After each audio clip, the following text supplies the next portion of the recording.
back. Ndindi Nyoro yesterday exposed something very critical concerning the Kenya pipeline. Just listen. The second thing is Kenya pipeline. I just have one issue and request to those people who are in government. Anyone who wants to buy Kenya pipeline shares in government, even if you want to sell the company to yourself, don't hide. Come in the open and buy the shares just like a normal Kenyan. Some of you in government are hiding other entities in regional, what is allocated as the regional category. And you are hiding yourselves in Uganda as investors from Uganda. Good people, you are not going to mess our markets and infiltrate our Nairobi Securities Exchange through these kind of games. If you are buying these shares as a Kenyan, even if you are a leader, do it like a normal Kenyan. Or you explain to Kenyans why you are hiding. And those people who are purportedly buying them as Ugandan investors, know this. After the announcement of the results of Kenya pipeline, Kenyans will know your faces. Because we know them and we know you. And even if you relocate the geographical location from Uganda to any other regional economy, we still know you, and Kenyans will know you by end of this week after the closure of the Kenya pipeline IPO. It's now clear that Kenya pipeline will not be doing privatization with Uganda.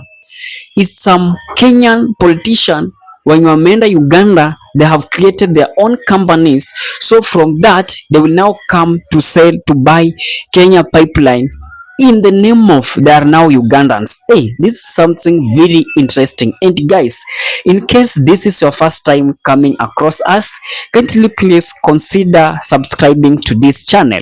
And now, and Ndindi Nyoro did not stop there. Ndindi Nyoro announced that we have some of the companies in this country that are working closely to benefit the politician. And he mentioned them. Listen from him. There are some few companies I want to request because they are respected, that they do not succumb into political patronage. Vitol, who just owns Vivo, Rubis, Trafigura, and Sahara. The shares were allocated even before the IPO started. We know them. And you can go ahead if you want to go ahead. But we are not going to allow any Kenyan, again, any leader, to keep on running Kenya recklessly. If you are doing a market-based transaction, do it without having those other hard deals that you are having. And those companies, safeguard your name, keep off any political patronage, keep off from being used from politically based transactions.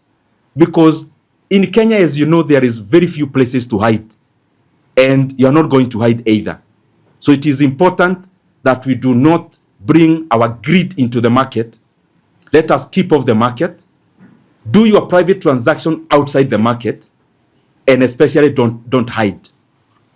And I'm saying this because you could have noted several transactions in our NSC.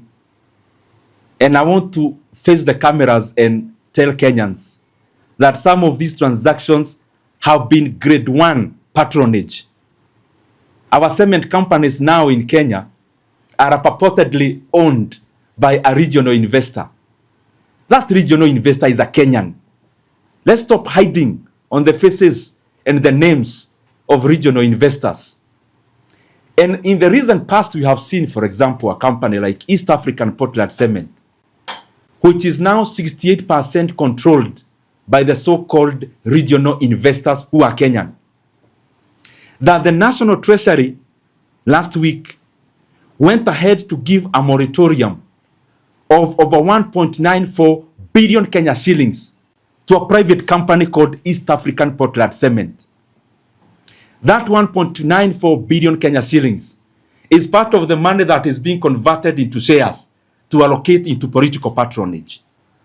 We cannot continue to play politics, and we cannot continue to play grade 1 patronage using public companies and public assets. If you want to become an investor in any sector in Kenya, just do it in a straight jacket.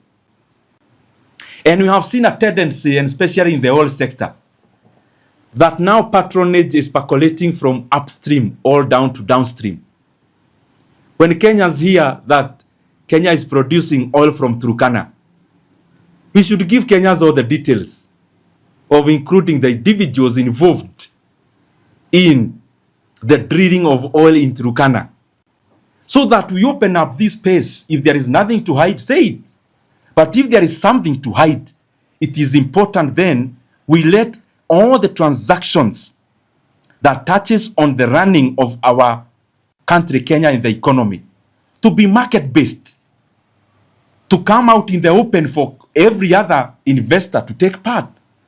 But there is no way we are going to combine power and the economy, strangulate the economy, and we still want our economy to grow.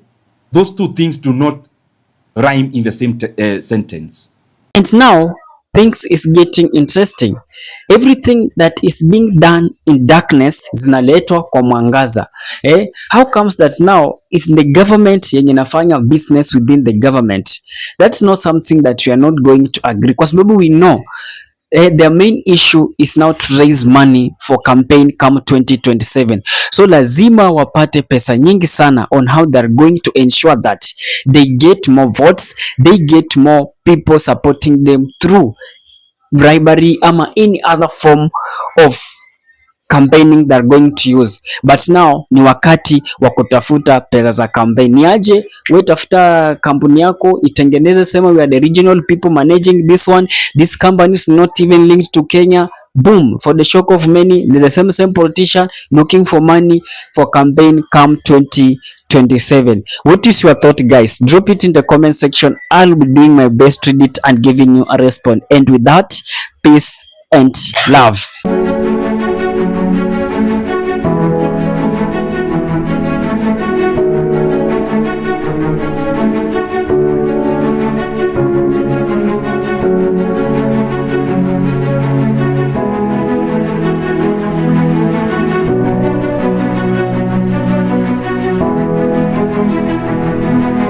And with that, guys, thank you for choosing Kenya Political Brief as your primary news platform, more so on politics.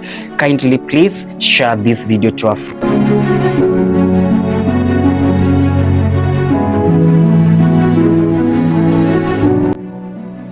If politics is your passion, this is the place you really wish to be. Kindly subscribe. Bye bye.